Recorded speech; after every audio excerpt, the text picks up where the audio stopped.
Ciao tortellini, my name is Julia and I make videos to help you create a life that you love and make space for what's truly important. I'm super excited about today's video because it's a collab with Kyleigh from Living Well Minimalism. And we'll also have a giveaway. So stay until the end for a chance to enter and win some cool prizes. Oh hey little guy. Look, we also have a companion. So Kyleigh is a professional minimalism coach and she's a new YouTube creator just like me. She is passionate about helping others reduce stress and overwhelm by helping them on their minimalism journey. We both have cats, so if you like seeing some furry potatoes in your videos, please make sure to subscribe to both of our channels.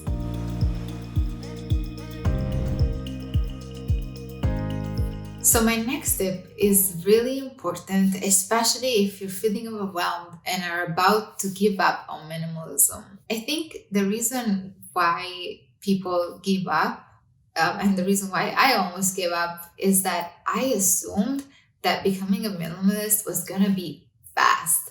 I thought I would just snap my fingers and in a couple of days, all of the areas of my life could be decluttered and simplified. Boy, was I wrong. What I discovered is that becoming a minimalist is a process and it takes time. And if you actually, accept that and enjoy the process, it can be very enjoyable because then that's when you really start thinking about, wait, do I want to keep this? Do I want to buy this? And you can really take your time to make the decisions about, how you're spending your time, what things you're bringing into your home, and what things are leaving your home as well. And you can take your time with those decisions. So if you're feeling overwhelmed by the whole process of decluttering, I have 3 tips for you. Number 1, have a box where you can put all of the things that you're looking to declutter. This way, as you're going about your daily life, whenever you see something that you feel like, oh, you know what, I could actually declutter this, I don't really need this, you can put it in the box, and then maybe once a week or even once a month, you can sit down, look at everything in the box, and then you can carefully declutter it. And I'll make a video about this if you'd like. When you're decluttering things, don't just throw things away in the trash, because that's not really sustainable. And instead, if you actually take the time to declutter in a very intentional way, then you can think about, do I want to recycle this? Do I want to give this to a friend? Maybe I want to sell this. And that way, you're not adding to the trash in the world. You're actually being very intentional about finding a home for all of the items that are leaving your house. The second tip that I have for you is to declutter a specific area or category all at once. So for instance, you may have seen my decluttering series, shameless plug. In that series, I declutter a specific area of my wardrobe every time. So one time I'll do pants, loungewear, tops, different areas. And what's nice about it is that way you can do each area in just a few hours rather than, taking everything out and then having a mess for like a week and not being able to really see the light at the end of the tunnel.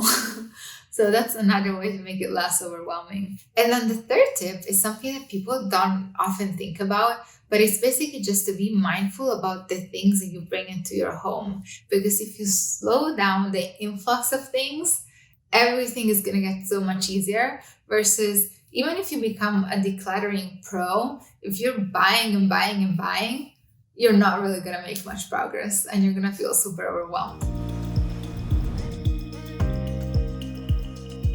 Another mistake that I've made when starting with minimalism is that I was looking to others to define what minimalism should be for me. And the result of that was that instead of minimalism feeling like something that felt right to me and that, really aligned with my values and with who I want to be, it ended up feeling a little bit like, when you were a kid and your mom is trying to give you veggies and she says, they're really good for you and you should really eat them, but they taste really bad to you and you really want to eat, like something from McDonald's.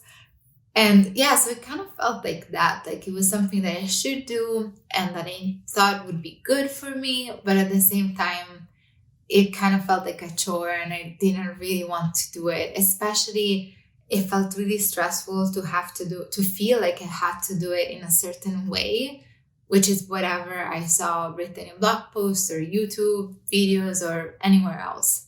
So my advice to you is it is really cool and helpful to see how other people are doing minimalism. And so please do watch these YouTube videos because it's, really nice to get that inspiration and then, read those blog posts and see how other people are doing it. But then before you even start, I highly encourage you to take the time to look inward at why you're doing minimalism, what you want to get out of it, and what it means for you, and to write a vision of what this new reality, this minimalist version of you is going to be doing, where she's going to be living, what her days are going to look like, what her schedule is going to look like.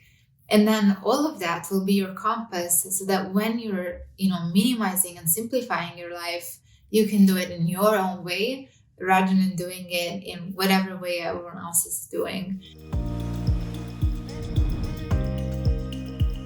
I'm really excited about this next tip because it's the one thing that I hope inspires and encourages you to become a minimalist today. And here it goes. When I was considering being a minimalist or just trying to be a minimalist, I was really intimidated by all of the awesome YouTubers and other people on social media who were just so amazing at being a minimalist. And I felt like, unless I owned 10 plants, had 33 items of clothing, made pour-over coffee, and things of that sort, I couldn't really ever call myself a minimalist.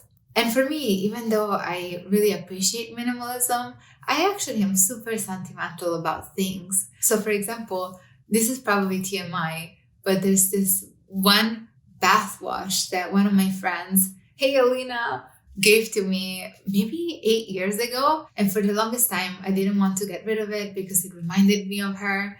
And so I had this bath wash for the longest time and I moved it from house to house to house. Yeah, so in some ways, like I'm really as far as from minimalism as a person could be.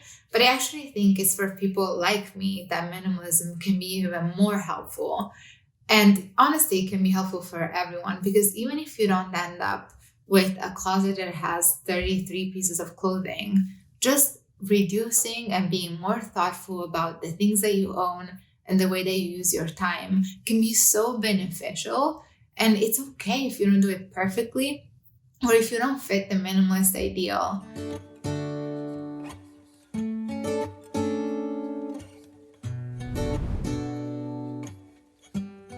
Decluttering can give you such a rush sometimes. Before I started on my minimalism journey, my closet was like a crowded Italian bus where you could barely breathe and all the clothes were squished among each other, and it was so hard to distinguish between the clothes and find something that I actually wanted to wear. But now my closet is nice and airy. There is space between all the clothes.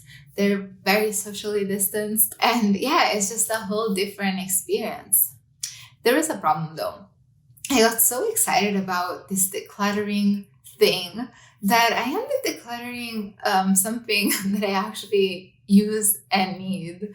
So that wasn't very fun. Let me tell you how I made this mistake and how you can avoid it. When I was first decluttering, I was just thinking about what are some clothes that spark joy, that I really love wearing. And that specific item was a pair of black pants that was a little worn out.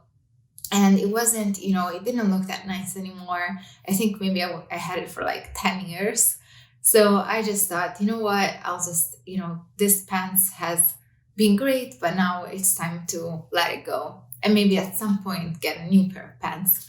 But then I also, didn't realize that I actually used to wear that item almost every day while I was going on walks. And so that's why I ended up really missing it. So little trick there is that before you declutter an item, try to notice whether you still use it, and also try to notice like why you still use it. Even if something is really old, maybe it's okay if it's old. Like, for instance, for me, when I go on walks, I'm not that famous.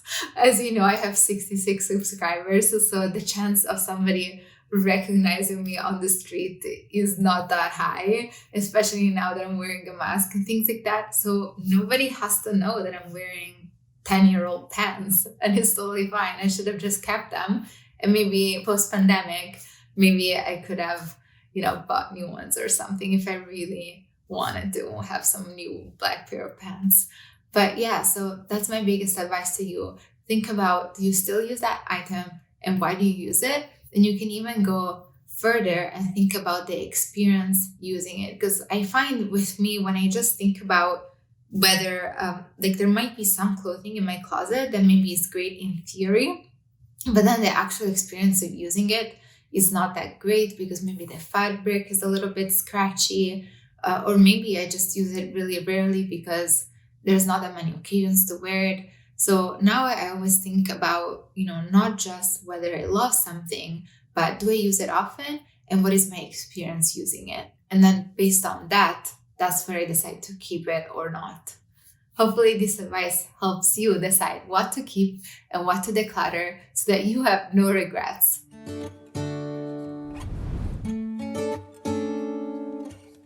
If you've been doing minimalism for a while, you might be really familiar with this, what I call the shopping scaries. And what that is basically this feeling that you get once you've been doing minimalism for a while and you're finally starting to see the fruits of your labor and everything looks so much more decluttered and nice and airy and there's so much space. But then as a result, you're really scared of bringing new things into your home, even when it's something that you would really enjoy and that would make your life so much more pleasant. Let me give you an example of this. So we just moved into a 2-bedroom because rental prices here in San Francisco have gone down, which, has given us this opportunity of a lifetime. And so now I'll actually have my own office and I'm so excited about it because until, recently, me and my boyfriend were using the dining room table as both of our office desks. And it was pretty crowded there.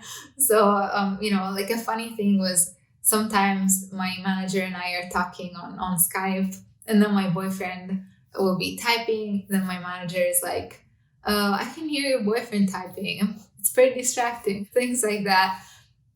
Privacy is not really a thing in this moment in time.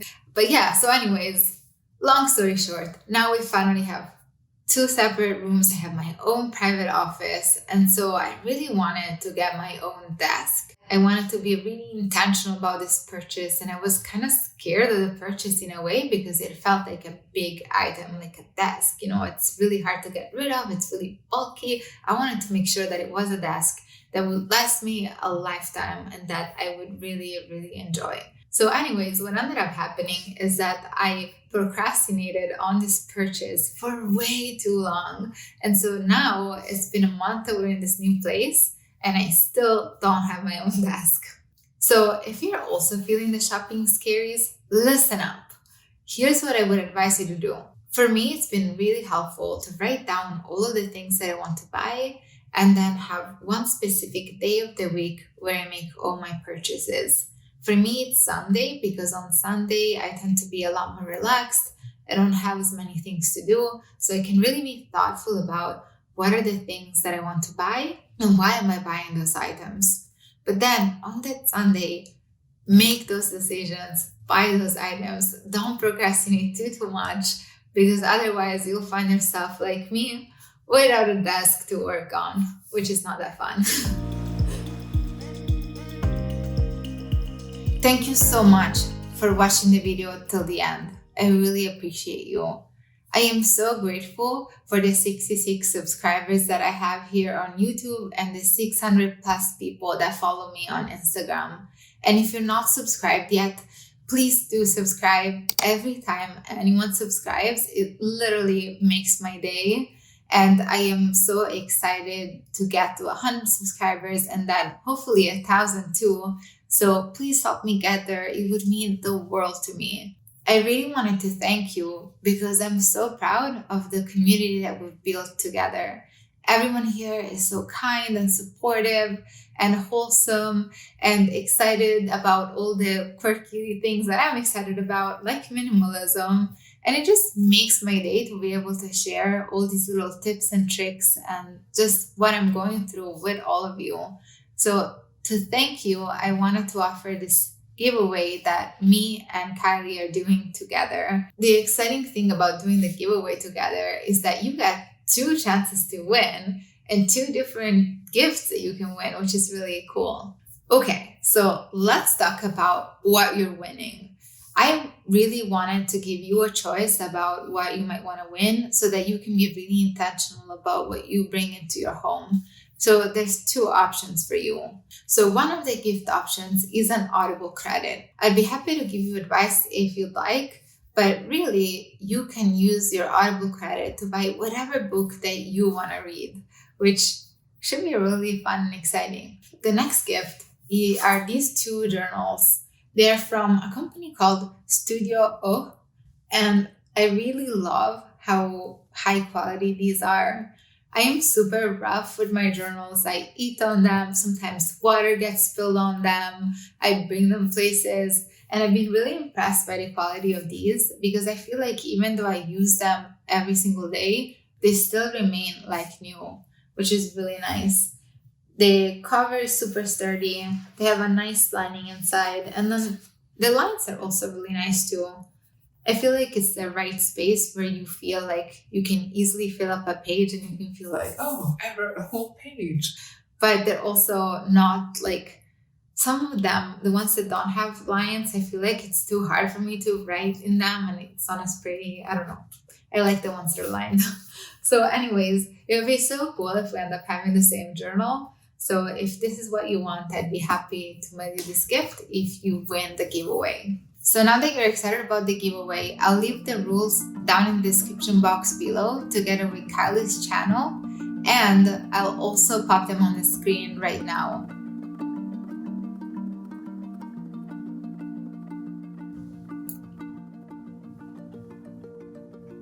Thank you so much for watching. Have a lovely weekend and see you in the next one. Ciao! I don't wanna stay here, no. Ain't gonna keep it low now. If you wanna go, let's go. Let's wrap it up and hit the road. I just got an awesome vibe. Striking the winner.